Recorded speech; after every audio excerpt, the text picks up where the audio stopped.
Welcome, everyone, to another Jags podcast, episode 21. For the first time ever, we actually have a local band out of Jacksonville, the band Be Easy, as our intro music tonight. We love to support everything going on in the Jags. If you're at all aware of the Jacksonville music scene, then you've probably heard of them. These guys rip, so we're excited to feature them on our podcast and partner with them. So give them a listen. Check them out on Instagram. Again, they are the band Be Easy. So anyway, thank you guys for being a part of our podcast. We appreciate that. We're excited tonight for what we're going to be talking about, which is training camp. The season is upon us. Do you guys realize that 2 weeks from tomorrow is the first preseason game? So excited.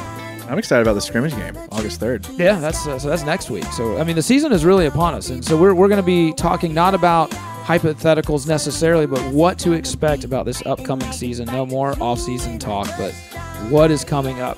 Before we get to that, we want to remind everyone that we are on Instagram and Facebook at Another Jags Podcast, and we are on Twitter at Another Jags Pod. You can find us at those if you have any questions or comments, things you'd like for us to discuss.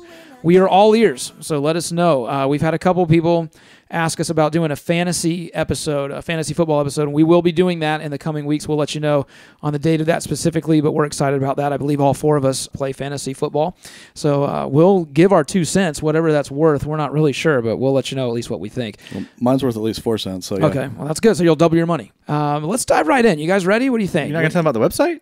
I'll let you talk about the website. Okay, come on, man. I'm sorry. I didn't want to take it personally. Today, man. That was a good half hour. You can find our new website with links to all of our podcasts on all of our platforms at anotherjagspodcast.com. Yeah, and we're working on getting on YouTube for those that don't know how to use their phone and find podcasts on iTunes or SoundCloud. That's all gibberish to you. Pretty much anyone and their brother. Listen, my dad can use YouTube. If my dad can use YouTube, anyone can. So we're working on getting on YouTube. All you'll have to do is type in Another Jags Podcast, and you can listen to us there as well. Or just go to our website and click on whichever platform you want. Go to our website, yeah. What does your dad watch on YouTube? Who knows? Who knows? I really have no idea. I think it's mainly like PBS cooking shows and stuff like that, you know. But we do want to say again, just, you know, we have a blast doing this every single week. We don't take a week off because we love it, but the feedback that we've gotten from you all and just the excitement that you tell us about the podcast is overwhelming, and we're just really appreciative of it. And so we want to see it grow, so continue to tell your friends, your other Jaguars fans that, look, I'm going to say this again. We don't take a week off. We don't have a studio. We make our own studio. We don't take a week off. We're here for you all, and we're committed to that. And as the season gets underway in September, we may be throwing more than one episode out a week, maybe 2. Ooh. So we'll see. But without any further ado, guys, let's talk about training camp. Joey, you had a pretty interesting question. As players reported today, first practice open to the public tomorrow. Go ahead. Why don't you hit us with it? I mean, again, from a fan perspective, like, I've been way excited this offseason / coming into the preseason. And I started thinking today, I was like, should I be this excited? I mean, yeah, we had a great season last season, but are we overvaluing the Jags at this point? Are they overrated going into training camp? And I think that's a really good question, because beforehand, you know, we didn't get any play in the media. They undervalued. We were doing awesome, and nobody cared. Now we've got multiple people picking us to win the Super Bowl. I think they're kind of doing the same thing, though. I don't think they're really looking at what we got and what's going on. They're just making a decision based on trying to be a hot take or something like that. Right. So my question was, are the Jags going into the preseason overrated? I'm going to say a hard no, because when you look back at this moment in February, you're going to be like, man, this is when the Super Bowl run started. So, no, they're not overvalued because they're going to win the Super Bowl. You mean when we started recording this podcast? We're going to look back at tonight and say, This was the first episode of the new year when they won the Super Bowl. Okay, gotcha. I don't know what I said, but that's what I meant. Yeah. I don't think they're overrated. I know Malik Jackson and a few other people have been like putting them at trying to say they're going to go 16-0 and everything. I don't see that happening, but definitely they're thinking they're going over the 9-game spread. Wait. You don't think they're going to go 16-0? I mean, you're off the podcast. I want them to, but hey, they're going. Yeah. But I definitely think they're going to go over the 9-game spread easily. But I don't think they're overrated, though. I just don't think it's going to be the perfect season. Right. There's obviously a part of every, I think, fan, if they're really being realistic, I said, okay, am I judging them objectively, or am I being a complete homer looking at this roster? And I can honestly say, because we spent this entire month of July and a lot of June dissecting this roster, that I can confidently say, no, we're not overrated. Like, this team is stacked. And not only is the team stacked, but we're returning all of the coaches as well. So there's a whole lot of continuity from last year that most teams in the NFL don't have. I kind of liken the Jags to the Vikings, and that is the one thing that gives me pause, because when I think about the Vikings as someone living in Jacksonville, Florida, who does not follow the Vikings closely at all, I could see for some reason them like backing up a game or two. You know what I mean? Just because they kind of came out of nowhere, had a good run, lost late in the playoffs. Basically the exact same story as the Jaguars. But for some reason, because it's them and I don't follow them closely, I think, well, maybe they're going to back up a little bit. And I could see where that could be the case with people that don't follow the Jaguars closely, which most people don't that are NFL fans. We're a small market, tucked away. People just don't want to think about us very much. But we have so many good players across the board that I just think we have a great opportunity here to repeat as division champs and have another home playoff game, if not two. Maybe a bye. To answer your question, Joey, no. Okay. Well, I'm glad you guys are positive. Again, I do think that we're coming into training camp in the preseason overrated. And there's one reason for that. We got extremely lucky last year with injuries. For us to do that again this year is almost, I mean, the law of averages just say people are going to get hurt this year. We're not deep in a couple spots, mainly quarterback. I mean, if Bortles goes down at some point, I mean, what do we do?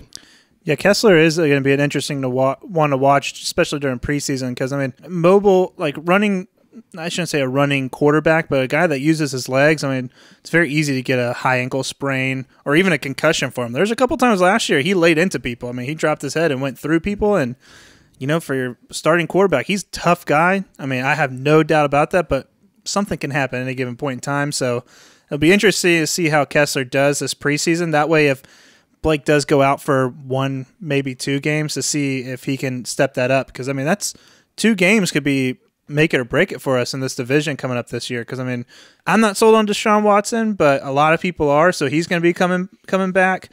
Andrew Luck looks like he's going to be coming back. Who knows what he's going to do, but if he's anything like he was a couple of years ago, that's a scary guy to go against, even though their offensive line's bad. And their defense is bad. And their special teams but bad. Still, regardless, I mean, that's someone we play twice a year. And then Tennessee, I mean, they filled holes over this offseason. So Tennessee definitely got better, but I think we got better too. Yeah, definitely. And I got something to say about all your points, so I'm just going to go rapid fire real quick. Please, James, the Vikings, they replaced their offensive coordinator. That's a big change. Yeah. I think that will bring them back. They're also bringing in a new quarterback, which I think Kirk Cousins is good, but sometimes when you change teams, it doesn't always go as smoothly as people want. Joey, I think when you talk about the injuries on the team, you talk about like the law of averages, someone's going to get hurt. I'm with you. You're correct. But every team has that same law of average. So let's say 3% of our roster gets injured this year.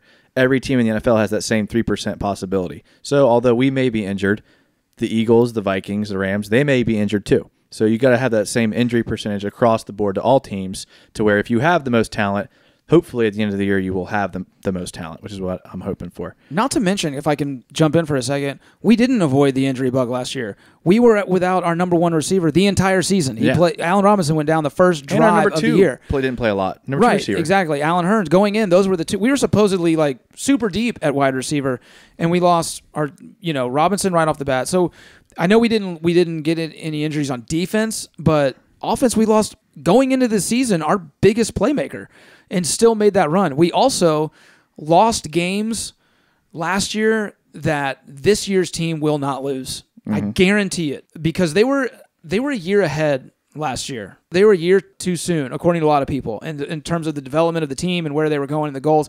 They jumped forward a little bit.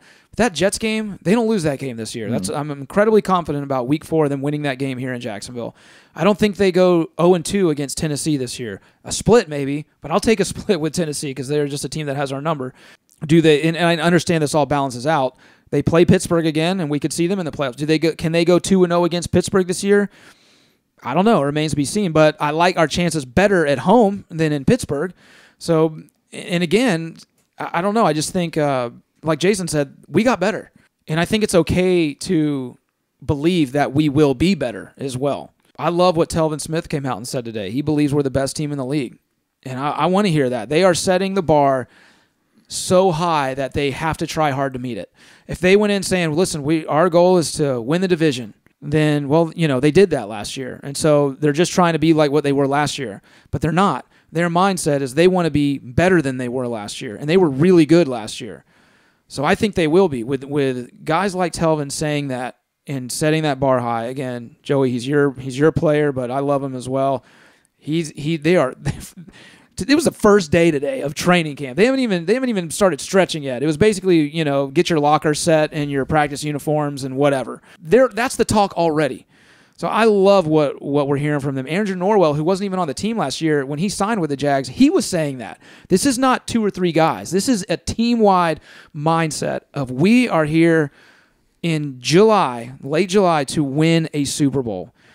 So, yeah, I'm on board with what they're saying. And again, I'm playing devil's advocate a little bit because I do believe everything that you guys are saying. And I do believe that because of that factor right there. You're not going to have a team that comes in and just expects that what happened last year is going to happen again, that they're the best defense, so they're not going to work hard and they're going to mail it in a little bit. They're not going to let that happen. Maroon's not going to let that happen. The coaching staff isn't. That is the one thing that makes me believe that they truly are as good as everybody says. Yeah.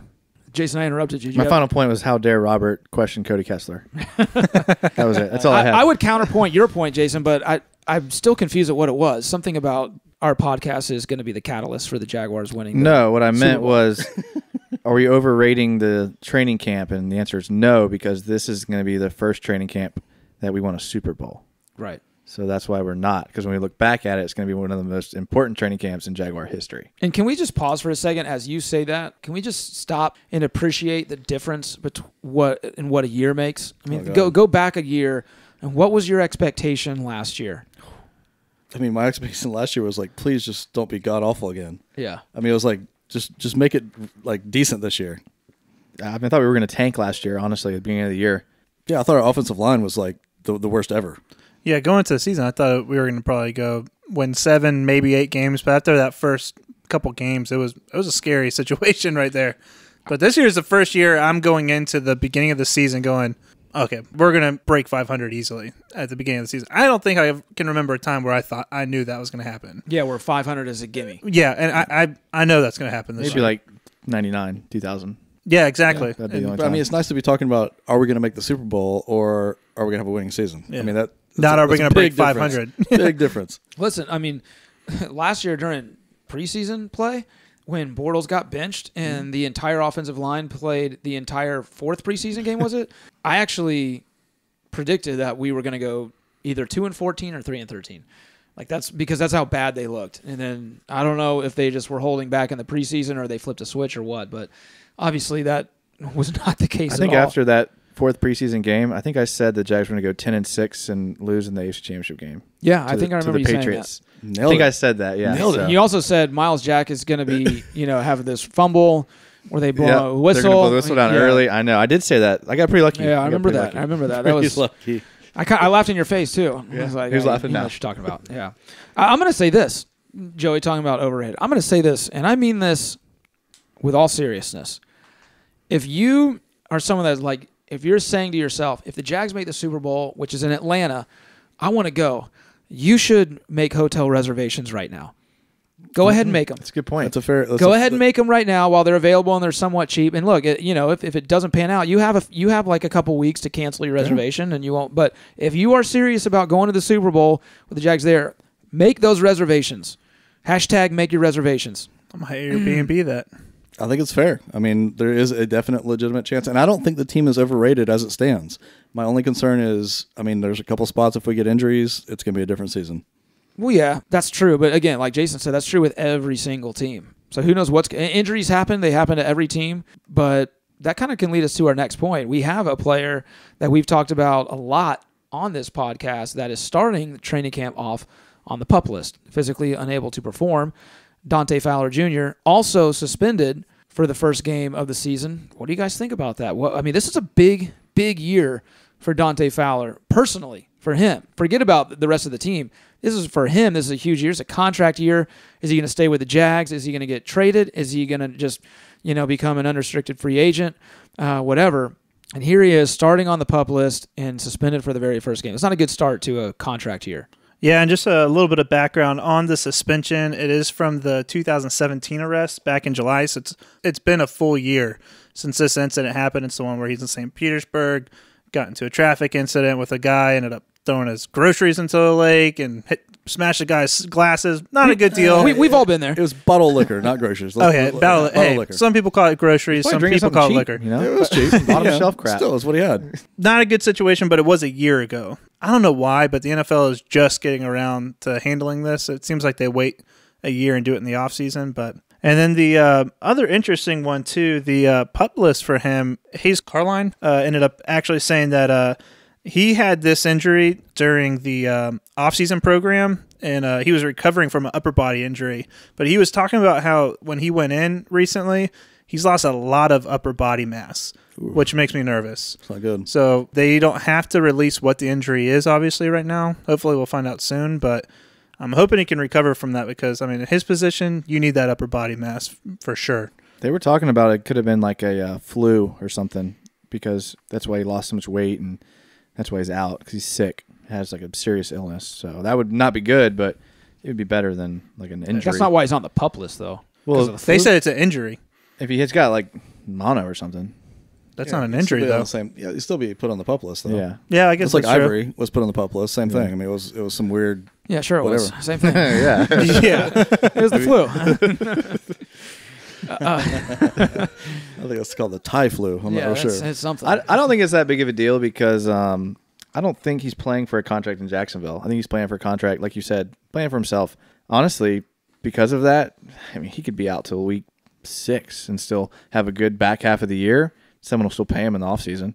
If there was a chance we were going to re-sign him, I would be more concerned, I guess, would be my point. But I don't think there's any chance we re-sign him next year, so I don't think his snap counts really matter to us that much. I mean, it helped us win, yeah, obviously, but as far as for him, I mean, he's going to get paid by someone else next year, so if he comes on week 2, week 6, week 10, he's still going to get paid. I agree 1,000% because, I mean, first of all, I think the off-the-field stuff, I mean, he went an entire year with nothing. I mean, I think he's kind of matured to the point to where that's not really a concern. But also, we're not re-signing him. So what happens, happens. I mean, it's nice if we have him, but as long as Ngakoue doesn't get hurt, I don't think it really matters. Yeah, I mean, that's my biggest issue right now is that I know we're not going to probably re-sign him because if he shows out this year like he did last year, I mean, a couple numbers. I mean, he only had 44% of the snaps last year, yet he had 8 sacks. The next person that had that amount of sacks was Malik Jackson, and he had 73% of snaps he was in the game. He had 300 more snaps and had the same amount of sacks as him. The next person on the list only had 2. That was Miles Jack. That's a big drop-off right there. I mean, we had our 5 top guys, and he was one of them, and he only had 44% of the snaps. I know he's not going to probably stay with us because we're not going to be able to afford him, but he's going to go somewhere. He's going to be a beast. Yeah, I mean, I hear what you're saying on that, but at the same time, those are 3 different positions you're comparing. To me, the only person you can line him up with is Ngakoue because they're the 2 that are playing the exact same position, and Ngakoue has had more snaps because he's proven more reliable. And I agree. Listen, I mean, I think he's a great player. I was just thinking about it, man. For this being a big year for him personally, it's not starting off well. Yeah. And I'll ask this again, just real quick. I just want to confirm this with you all. Do you believe that there's any chance at all that he gets traded midseason? Absolutely. I don't there is a see chance. I think there's a definite chance. I think if we're trying to make a playoff run, they're not going to even mess with that. They're going to keep the depth that they can. And again, he was so productive last year in his lesser snap counts. Why would you even debate trading him? I mean, what could we really get at this point in time that would really better us? Mm-hmm. That's out there. I think the only way you'd see it is if we have like an injury to someone who we are counting on. A left tackle, a quarterback. Which, again, I think is likely to happen is why I'm saying I think that he does get not traded. Like a short-term injury, but like a out for the year early type of injury. And we're like, okay, it's either Kessler or we trade Fowler for, a middle-tier Teddy Bridgewater or something like that. Then I think you might see something like that. I'm with Robert with no injuries. Depth at that D-line position has proven to be like key to winning the Super Bowl. Teams that win it have depth at the D-line typically. So I think he gives us more value just being depth this year than he would to bring in, an area of need somewhere else. Okay. I was just curious. I don't think they trade him for everything that you just said. I think if they're serious about winning the Super Bowl, they need as many pass rushing defensive ends as they can possibly handle, and then worry about filling his spot after they've hoisted the Lombardi Trophy. And we're in Atlanta to see it in person. There was injuries. We were pretty banged up in that Patriots game. I mean, Campbell was hurt. Ngakoue was out a little bit. Church was out. I mean, the injuries did catch up with us. Cam Robinson missed some games. Yeah. And to be fair to that, I mean, usually by the end of the season, almost every NFL team is usually beat up by the end of it because they're barring injuries from, even if it's a sprained finger, that's going from the very first thing, and then they've been trying to fight through that the entire year till it's just completely messed up. So yeah, well, in terms of injury, though, I don't think Joey's talking about banged up. I think he's talking about missing 3 to 5, definitely half a season, or if not more. But yeah, I mean, by the playoffs, like every team, almost every player is 80% at best. So at that point, it just becomes who wants it more and who can get it done in crunch time. What do you guys think about Leonard Fournette coming into camp at 223? I loved when you posted that question earlier because that's one of the ones I've thought about. Like, that kind of scares me. I mean, he says that that's his best weight. Anytime he had the great seasons that he had at LSU, he was at that weight. But he was so powerful last year. I know, it seems so small, doesn't it? It does. Was he at that weight at LSU? I thought I heard someone say that he wasn't at that weight since high school. I think he said his sophomore year when he put up all the gaudy numbers at LSU, he was at that weight. And that's why he tried to get back to it. You're dealing with a different size and speed on the defense that he's going against in the pros. And I don't know, man. I mean, he did so well last year. It kind of scares me a little bit. Even at his weight he was at last year, he still just burned people. Yeah. Fastest speed recorded in the entire league. I mean, the Jags would open up a gap for him, and then he would just blow past the defender with the angle. I mean, I'm thinking about that. I mean, I know that run against the Steelers, we all remember because it was 93 yards or whatever it was, and then he hit the top miles per hour. But the run either the week before or the week after against the Rams was the most impressive to me because the hole wasn't that big, and he just flat out burnt everybody on that defense. Multiple guys with angles on him couldn't catch him in a straight line. And I was like, wow, this guy's really fast. And now he's supposedly going to be faster. Do you think he's doing it because he doesn't think he's going to need to run over people as much this year? Like there's going to be more holes?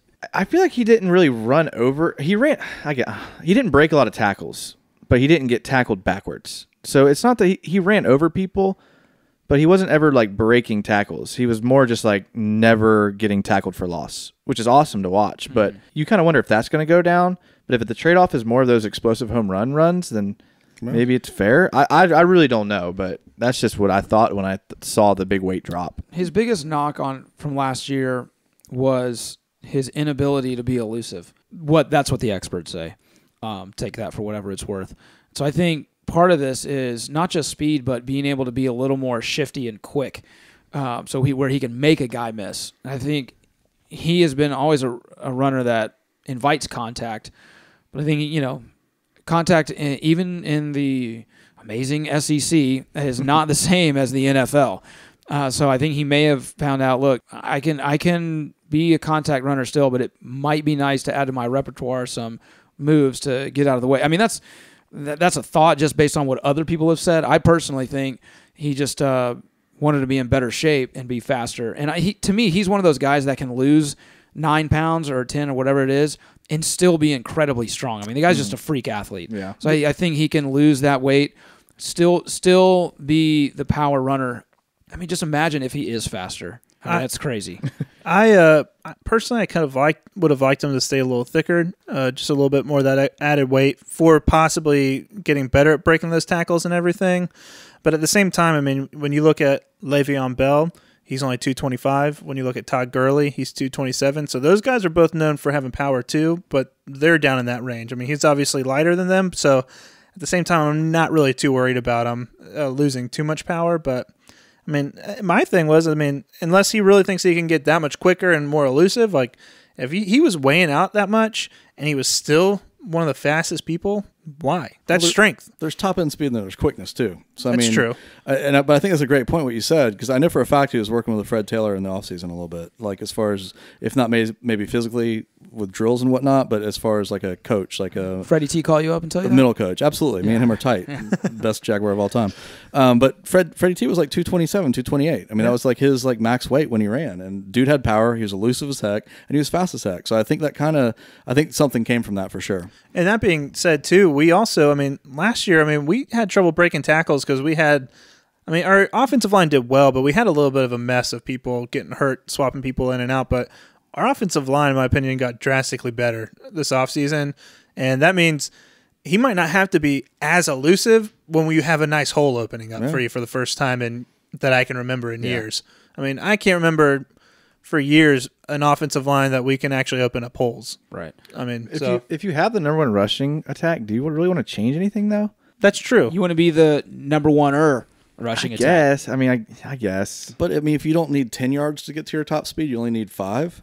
That's a major difference. Yeah, but if you can't get to your top speed because you can't break the arm tackles you used to be able to, does it negate it? And I'm just playing devil's advocate because I really don't know. He was good at breaking like arm tackles, but wrap ups he wasn't breaking. I know we're nitpicking, but it can come down to that sometimes. And it just seemed like he didn't have a lot of flaws in his game before. And that's why I love this so much.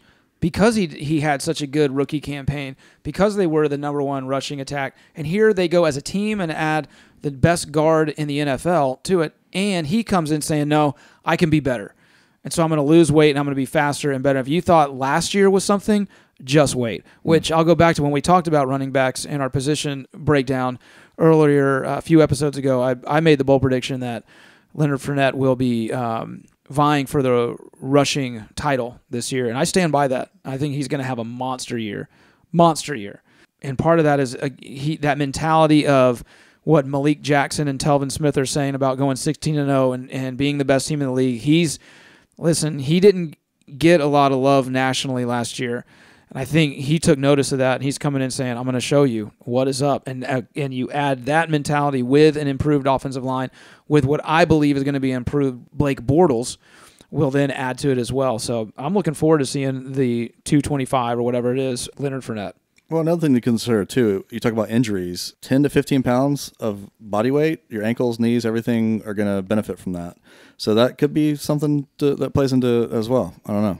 And that's kind of leads to an interesting question. Right now, the Jags have Fournette, TJ Yeldon, and Corey Grant as their 3 running backs, and then Bohannon as their fullback. But let's just look at the running back specifically. Do they add a 4th? The coaches claim they like Tim Cook. The coaches say they like him. I'm not joking at all. Who's Tim Cook? He was on the practice squad last year. Okay. He's kind of their big back besides Fournette. Supposedly, all the reports coming out are that he is getting reps, and they like him. They always like those guys, though. They always like these guys getting their reps in, but usually by the preseason, it's kind of like they drop off. There's a reason a lot of these guys, I know some guys get off the practice squad, but there's a reason a lot of them are on practice squad. They're typically not good enough. Mm-hmm. I fully believe that if touchdown Tommy needs to take the full load, we're good. He's ready. You'll see Tim Cook get a healthy dose in the preseason. This is his second year in the NFL. He's 24. He's 6 foot 242. It's a big boy. It's like a fullback. Out of Oregon State. So, we'll see. Yeldon's their third down guy. Grant's their change of pace guy. Does Cook get some goal line carries? Is he their Chris Ivory? Yeah. This year. I'd be surprised if he got the amount of carries that Ivory got. No, but just filling that kind of bigger back need.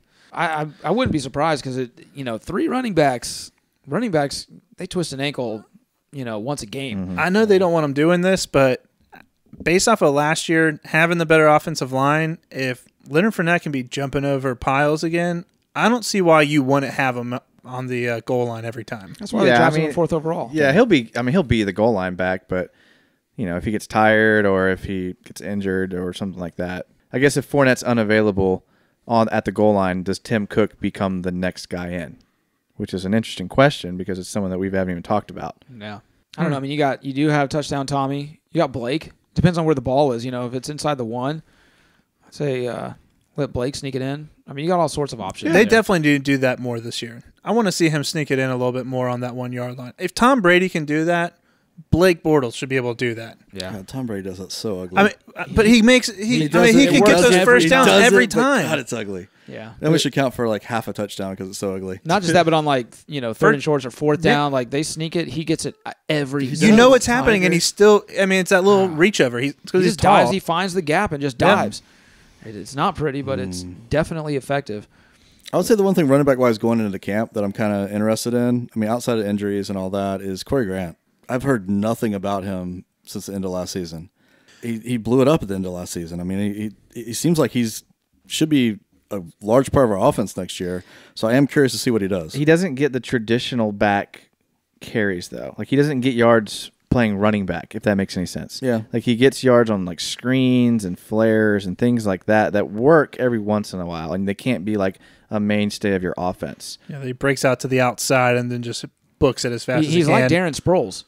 That's who he reminds me of. Maybe not as... I don't know. It could be as quick, but to me, every time I saw Darren Sproles, I think he's faster than Darren Sproles, but he's not as But the big. same role, like he would catch it out on the flat and then just go and burn, and just have those quick or screens, where he can hide behind an offensive lineman running down the field and then just go. If Corey Grant becomes Darren Sproles, then we're in a good spot. Oh, we're in a really good spot. Yeah. You're right. I see what you're saying. He is that kind. Darren Sproles is just a little better, in my opinion. Yeah. I'm not saying. But you're right. The way same type. Right. Same type. Doesn't really get those traditional carries out of the backfield. Right. That's what I'm saying. Yeah. I mean, if Grant could do that, I mean, he'd see a lot more touches. I think he will see more touches this year. I just don't think he'll get into that first or second on the depth chart because if he can't line up an eye with two tight ends and get 5 yards, 3 yards, whatever it is. He also probably can't block at all, right? I don't think he was asked to very often, so It's hard to know. When you're a specialty back like that, it calls for special circumstances in the game. I know that every time he's in, he makes every touch count. Yeah. And he's super exciting. He doesn't drop the ball, and he's so fast. So, he's exciting. We'll see. I mean, it's an interesting little take there. Obviously, Fournette's the man, but I like that position. I think we're pretty strong in it.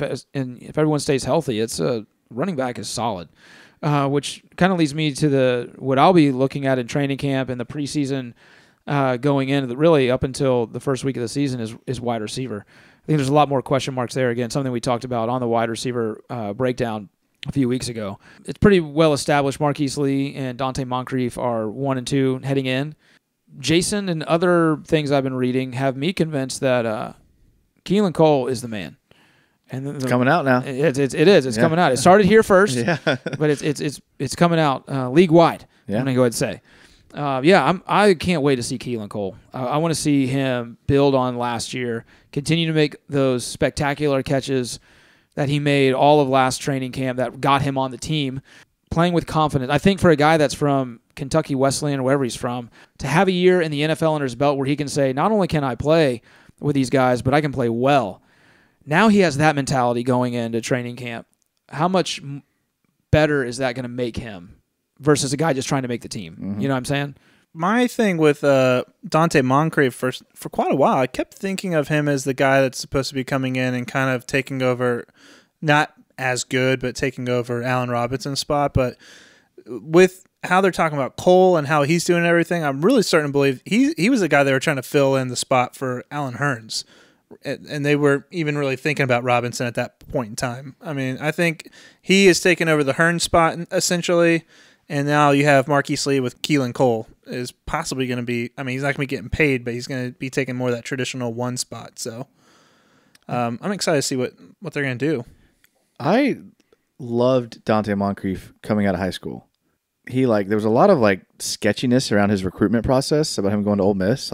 He was committed somewhere, and then they last minute decommitted, and then that was the same regime that got big bags of cash. Yeah, they got all that trouble. They got that bowl ban. That was that whole era, and then even in that college, I watched him play, and he was so good. And I remember thinking this guy's going to be good in the NFL. Watching him in college, and then he got to the Colts, and then he kind of was okay. I don't know what made me kind of jump off his bandwagon because I was a big Dante Moncrief fan for a long time. I thought he was such an explosive receiver in college. He just never showed me anything with the Colts, in my opinion. I know he was injured. A lot of Colts fans cite that for why he wasn't as productive, but I just haven't seen him do it at this level yet. And until he does, he's just going to be a guy that I don't think is going to do much for us. And I agree. I'm always worried about when we bring somebody from another team and we expect them to do better with us than where they were at. I mean, if you go off his track record, I mean, yeah, the Colts are kind of a disaster at this point. That has to play some impact on it. But you can still shine on a bad team. Yeah. I mean, plenty of people do that. So the other thing I think that plays into that, though, is that Bortles already has like a great just chemistry with Cole as well as Lee. So, I mean, I think he's got to break that mold too. So unless I see him more as like a tight end role in like goal line situations than anything. I really think Cole and Lee are going to be the big yardage guys. So, I mean, I hope he can at least be that. But, yeah, I don't expect him really to blow it up here. I don't know. I mean, it'll be interesting to see. I really have no idea.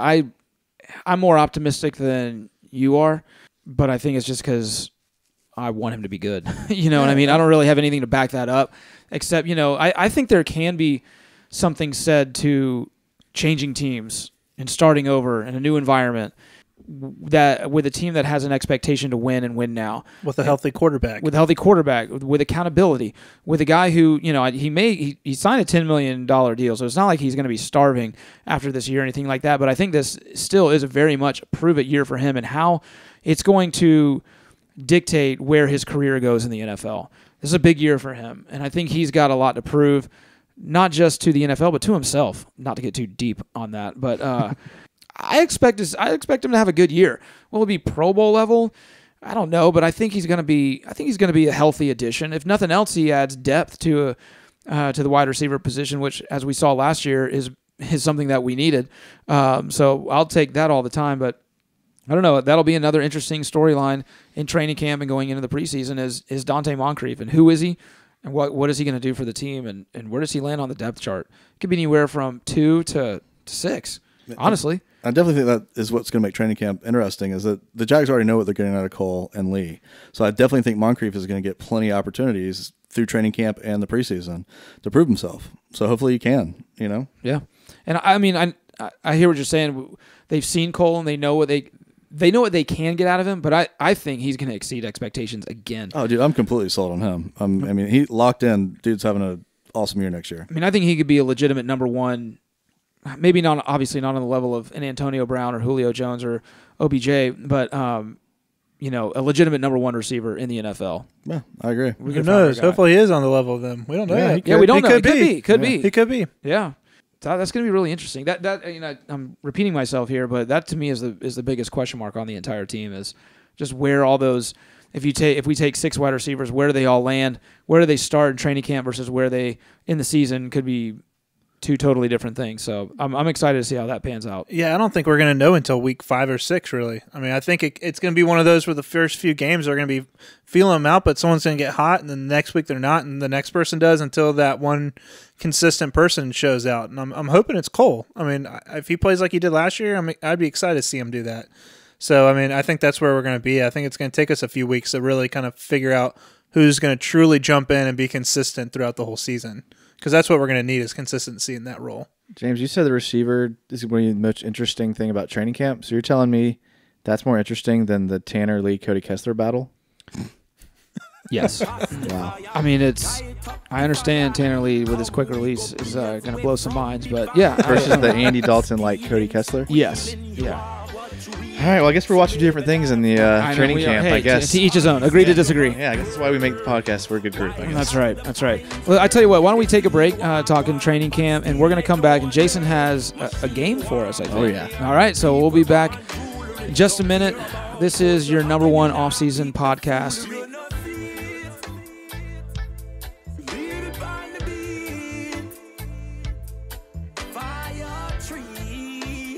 All right, welcome back to episode 21 of Another Jags podcast. We want to thank you, listeners, again. We have eclipsed the 2.5K download mark. Woohoo! At only 20 episodes. It's pretty remarkable if you ask me. I agree. And in the off season, that's pretty awesome. Thank you. We want to say thank you again to Be Easy for that bathroom break spot they just did for us. You can find them on their social media accounts. They're popular. The band Be Easy. The band Be Easy. They're popular. If you, like James said, if you have been out at all in Jacksonville, you've heard them probably. They are great. They're a good band. They're great every time they play. And again, you can find us on social media, Instagram and Facebook at Another Jags Podcast. and Twitter at Another Jags Pod, and our newly launched website, www.anotherjagspodcast.com. Do people still say www? Of course they do. Okay. You have to type it, but you check. can. Yeah, it's on the internet. All right, so I want to quiz you guys here. Okay, no cheating. All right, I'm gonna quiz you, and I think you're gonna be just as surprised as I was at your lack of knowledge on this subject.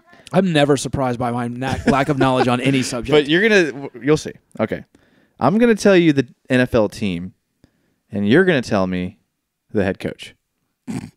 Okay. Doug Marrone. All right, we're gonna start. We'll alternate who we start I with. can already say okay? I feel, but Okay. let's do it. All right, we'll start with Joey, Arizona Cardinals. Oh man. So I thought it was you're gonna say the coach's No. name. You got to tell me the coach. Can we have a multiple choice, please? Nope. Arizona Cardinals. I know that's somebody that's coached He's for the a long head time. coach. I know. Should know it. Dennis Erickson was the first person that popped in my head, but he hasn't coached in years. I have no idea. Anyone? It's not Bruce Arians. I mean, yeah, it's not Bruce Arians. Or It used to be Bruce Arians. He was just fired. he was just fired. It's not Byron Leftwich. It's a new coach. Is it a new coach? I'll give you a hint. Last year he was the defensive coordinator for the Carolina Panthers. Yeah, I have no Oh, idea. that helps. It's Mike something. Steve Wilkes. Oh, Okay. Steve. I knew it was. Would not have gotten that in a million years. Nope. Okay. I think y'all will get this one, but I just want to make sure. Atlanta Falcons. Oh yeah, I can see his face. Got the goatee. What's his name? I can see his Come face. on, you gotta get this one. Come on, Joey. He was the defensive coordinator for the Gators. I know. What is that guy's name? I know this one. Is it Mike something? I can't. It's not Mike, but I can't tell you his first name. You'll get it right away. What is his name? For the sake of the segment, I'll give you about 5 more seconds. I'm not going to think of it. I'm I can out. see his for whatever it's worth. I can come see his on. face. If you guys get this one, you guys are in trouble. Dan Quinn. Dan Quinn. yeah. So Okay, yeah, the that- Ravens, John Harbaugh. It's easy. Yep. Buffalo Bills. It's a new dude. No, it's not. They kept him? McDermott? Yes, Doug McDermott. All right. Or Sean McDermott. Sean McDermott. Doug McDermott's Yeah. basketball player. I got it. Sean McDermott. Very good. Good job, James. Very good. Carolina Panthers, Ron Rivera. We should all know that. Yeah. Chicago Bears. Nagy. Yep, Matt Nagy. Very good. All right, Bengals, Marvin Lewis. Easy. Cleveland Browns. Hopefully you all know that. Hugh Jackson. Hugh Jackson. Very good. I'm killing y'all, by the way. Yeah, I'm horrible at pop quiz. Dallas I was never a good Dallas test Cowboys, taker. Jason Garrett. It's easy. Denver Broncos. Joseph? That's his last name. Yep. Yeah. Vance Joseph. Vance Joseph. Dang, James, you're the man. All right, Detroit Lions. Oh, Matt Patricia. Patricia. Very good. Packers, Mike McCarthy. Texans, Bill O'Brien. Indianapolis Colts. Pullian. Wait, hold on. Don't say. Chuck Pagano. No, it's not Pagano anymore. Who did they hire? Gosh, I don't know. Tony Dungy. Coach with their own division. Okay, hold on. Let me think. Colts Okay. head coach. He was the offensive coordinator for the Eagles last year. I don't know. Anyone? That's funny. I have no idea. Frank Reich. Frank Reich. Former quarterback. Bills quarterback, I think. Quarterback. Might have got better guess at that. Next on the list, Los Angeles Chargers. Second year head coach. Oh, I know him. I can see his. I don't know his name. He was But the I can picture his face. last coach for the Bills as offensive coordinator. Yeah. Bolt? No, Todd Bowles is the Jets coach. I don't know. Anthony Lynn. Anthony Lynn. Side note, that's Are you why. doing worse than you thought you would do if we were thinking of head coaches? I think James is doing pretty good. I can't believe I missed Dan Quinn. Yeah, that one's pretty surprising. Yeah, Y'all missed that one's surprising. All right, McVay, we all know. What about Miami Dolphins? Oh, What's that young dude? What's no, his he's name? old. He's old, and Oh no, that was their interim one. he's not going to last long. No, he's young. No, He he's is a young Did guy. they fire the guy they had last year? No, the goatee guy with the goatee. Young He's been guy. there. He's been there for this is his third year. He's pretty young. He was the Bears' offensive coordinator. I don't know. He's probably not going to last too much longer. So why bother knowing his name? Adam Gase. Yeah, that's it. All right, Vikings, Mike Zimmer. Patriots, Bill Belichick. Saints, Sean Payton. Giants, New York Giants. Pat Shermer? Yep, Pat Shermer. The Jets, Todd Bowles. You got that already. Yeah. Oakland Raiders, John Gruden. Eagles, Doug Peterson. Mike Tomlin. I wish you had said Eagles. I would have been interested to see who knew who won the Super Bowl last year. I hope you knew that. San Francisco 49ers. Schottenheimer. Close, but you're wrong, but you're on the right. I'm on the. You said It's. Oh, did you say it? Did you just No, say it? Okay, it's don't the say son it. of a Don't coach. say it. Yeah. What did I just say? Schottenheimer. Schottenheimer, yeah. Yeah. What's his name? What's his name? He was offensive coordinator for the Falcons. Oh. It's going to make me so mad. You were so close with Schottenheimer. I know, and now that's all I can think of. I'm stuck. Kyle Shanahan. Shanahan, yes. Okay. All right, Pete Carroll, Dirk Cutter, Mike Vrabel, and then we'll end with the Washington Redskins. Wait, real quick. Don't say it, but do y'all know who Mike Vrabel coaches? Yeah, the Tennessee Titans. Okay. Just making sure. If you gave me coaches, I could probably name the teams. Yeah. Yeah, it's easier. For sure. All right, what about the Redskins? Jay Gruden. Jay Gruden, yep. Yeah. James, man, I'm really impressed. Honestly, Thanks. That was good. Thank you. When I did that, Just means I'm a they were loser. talking about this earlier, and I was like, man, I know a lot less head coaches than I thought I would know. But Yeah. there's just such high turnaround nowadays Yeah. with head There coaches. is. Plus, there's a lot of new ones that it's not quite the old school Good Old Boys network. Yeah, it's true. Well, that's it. You all failed. Yeah. So, I failed the best. yeah, you did. You did. That's usually the You case did. in my life. I'm surprised you can get Dan Quinn, though. That's I cannot believe it. Joey, how did you I- not get Dan Quinn? Come on. If I was an artist, like I I could said. have drawn his face. I just could not remember his If name. there's an F- possible, I got it. I mean, he coached for the Gators, man. He's Yeah, legendary. that- you're wearing a Gator shirt right now. I know. That's terrible. I failed miserably. I hated that segment. That was awful, Jason. Don't ever do that again. I knew that. It's definitely exposed us. I feel exposed. I'm deleting that's this. what, all we talk about. That's why all we talk about is the Jaguars. Yeah. That's all we care about. That's right. It's true. Doug Marone. Exactly. Know that. Keenan McCardell. Let me ask you guys real quick on a scale of 1 to 10. How excited are you for training camp? Like not beyond training camp, not what it means. Just like, are you going to go to any practices or like, just what do you think? I mean, players are there. Practices are tomorrow. Open to the public. I like training camp, but I like that kind of stuff. Like, I like watching the combine. I like watching that. I like watching everything. I just can't get enough of it. So I just will soak it all in. So I am looking forward to going to the season ticket holders only Ooh, practice like on how you Saturday, threw that in. and also to the live scrimmage game on my birthday, August 3rd. Nice. Yeah, I mean, I'm excited every year. I mean, whether they're good or bad for that, because I always take the boys to it, and it's kind of like a very close deal where you don't usually get that kind of like upfront view of stuff. And it's pretty cool either way. Yeah. So Yeah, I'm going to try to get out to at least one of them. I always enjoy getting out there and just kind of seeing the fandom, everyone out there. I mean, I think it's always a fun energy of just fans out there, but also getting to watch and see some of these new guys out there, seeing them take some reps and everything. I always I think it's a great time. Yeah, I think that's a good point. That's kind of where I'm at. To me, it's more about just the excitement in the air from the fans, because I've been to some practices, and I'll be honest with you, like I can't tell what's going on just because half the players are on the other side of the field, and I can't see that far. I don't know what I'm watching right now. But like last year when they had a line of I think a couple thousand people there, I mean it builds the excitement. It's cool to see our fan base turning out like that. Yeah, I'm looking forward to it. I'm looking forward to seeing some players develop, hearing the stories, and just to me it's what it signifies, which is the start of the season. So yeah, I mean, I think as a fan though, if you haven't taken advantage of that, you really should, because it's awesome to have that as an option. It's really cool. what are you talking about? Being able to go to a practice like that. Yeah.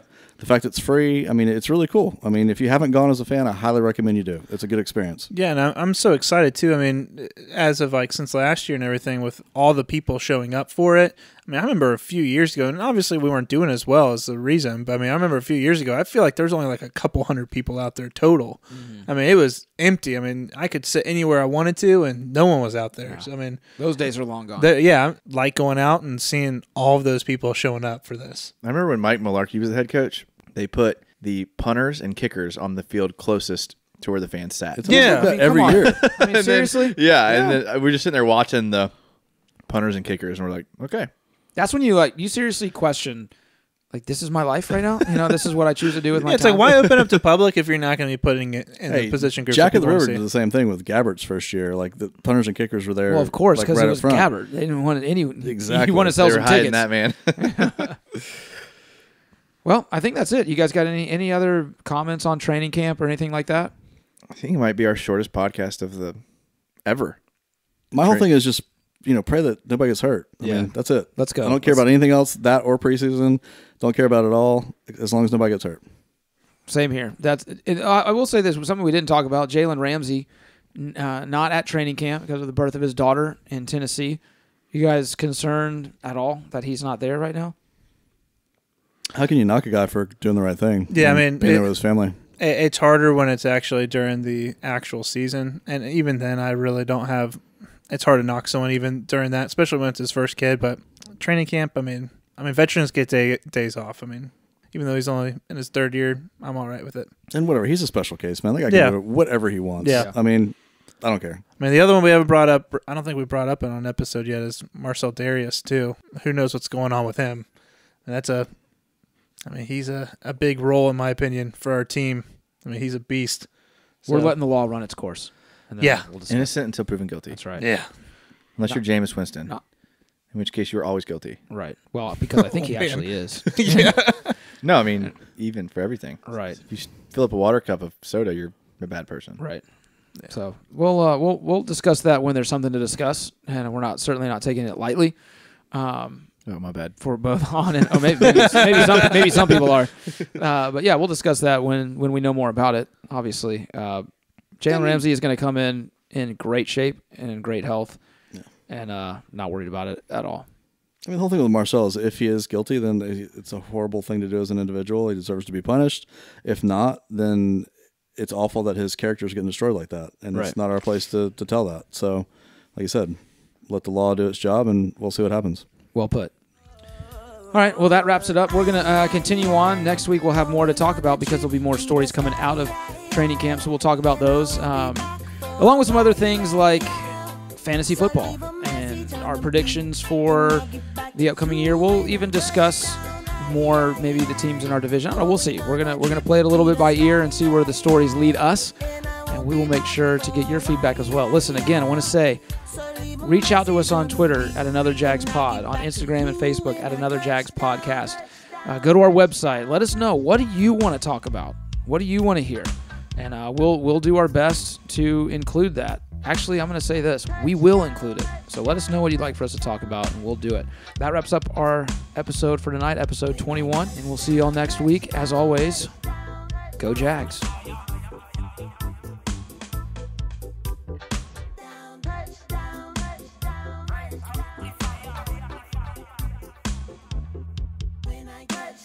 Touchdown.